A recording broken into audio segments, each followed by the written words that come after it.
Endurance through witnesses and through prayer. And so with that being said, I'm going to go ahead and read Hebrews 12, 1 through 3 to you guys.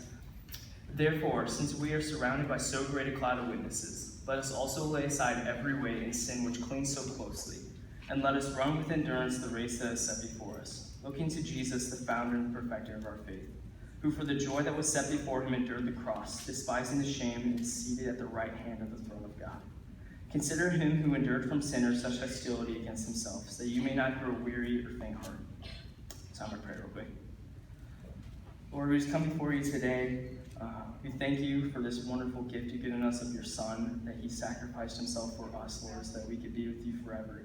And we thank you for that grace that you show us today, Lord. And I just pray that whatever you want to be said today is spoken through me and Janelle, and that your word is given today.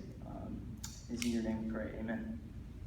And so today I'm going to be focusing more on the witnesses part of endurance. And in verse 1, it talks about how we're surrounded by this great cloud of witnesses. And kind of what it's talking about with that is it's not that there's like this cloud, like there's not people in heaven that are like sitting down and they're like watching us and going, oh, you're doing great, keep going, because they're too busy worshiping God right now. But what it's talking about is that in Hebrews 11, the author of Hebrews, we don't really know who it is, starts listing off all these Old Testament people, such as like Noah, Joseph, Isaac, Abraham, Joshua, people like that showed great faith. And that was the thing that was similar about all of them. They all had extreme faith in God in the most pivotal moments in their life. But something also that they had in common was they were all sinners. None of them were perfect, none of them were Jesus. They're all just like sinners that need the grace of God. And so today I'm going to kind of focus on Abraham, for example. Abraham was just an ordinary guy until God came to him one day and said, hey, I'm going to be the father of a great nation, but I need you to trust in me, and I'm going to take you to a new land that you don't know where you're going, but you're going to have to trust that I'm going to take you there. And so Abraham did it. He went and he listened to what God said to him, and he had faith that God was going to provide. And that was the moment in Abraham's life where he showed great faith in God. But also Abraham had times in his life where he failed, where he decided that he was going to do it on his own, and he didn't have faith in God, the faith in God that he showed earlier. Later in Abraham's life, Sarah and him were told by God they were going to have a child. And at this point in their life, they didn't have any kids. Some of you may know that, and it's very shameful in their culture not to have a child. And so when they heard this, they were really happy and they were excited, but they're also kind of weary because we're old. Like, old people don't have kids. Like, that's weird.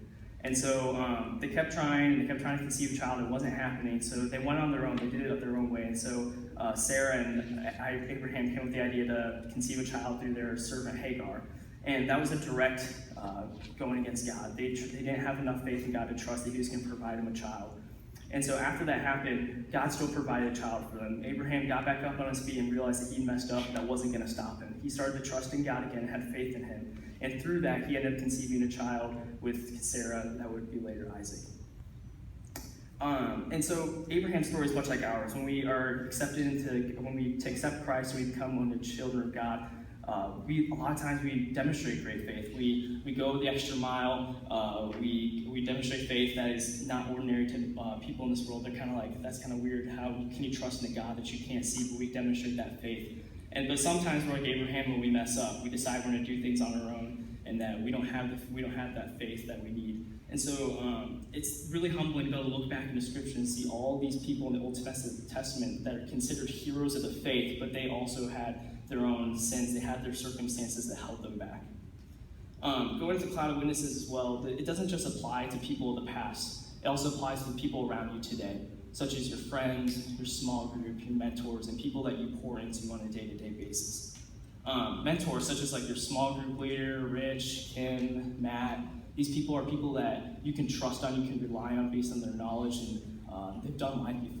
Sometimes it's really hard to see past our current circumstances because we're caught up in what's going on right now. So it's really encouraging to have someone in your life that you can go to that's been through it before, that can lead you past this certain point in your life. Whether you're struggling with something or you just don't know what to do, you can trust in these people because they've been there before.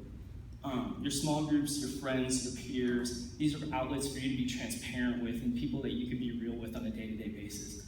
Think about who do you go to whenever you have a problem or whenever you're down or sad. You usually go to your best friend, right? You go to someone that you trust, someone that's around your age, just your friends. And these are people that you need in your life to keep you, building you up and encouraging you, but also to help you and challenge you a little bit.